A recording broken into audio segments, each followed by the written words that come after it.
வணக்கம்ப்பா. நம்ம பூஜைக்கு இந்த சாமி படங்களுக்கெல்லாம் செம்பருத்தி பூவு, ரோஜா பூவு, தாமரைப்பூ, வெண்தாமரை, இந்த செந்தாமரை இதுகளெல்லாம் நம்ம வச்சு பூஜை பண்ணுவோம். பூஜை பண்ணிவிட்டு அதை எடுத்து குப்பையில் போட வேணாம்ப்பா.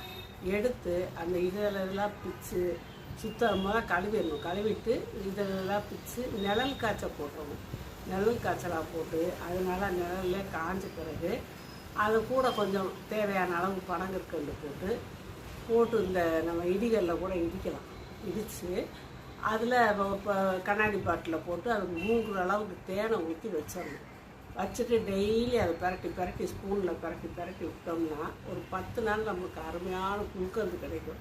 குல்கந்து உடம்புக்கு குளிர்ச்சியை தரும், நரம்புக்கு தெம்பை தரும். சின்ன குழந்தையிலேருந்து பெரியவங்க வரைக்கும் சாப்பிடலாம். குல்கந்து இந்த 3 பூ சேர்ந்து குல்கந்து சேர்ந்து ரொம்ப சூப்பராக இருக்கும், உடம்புக்கும் நல்லது.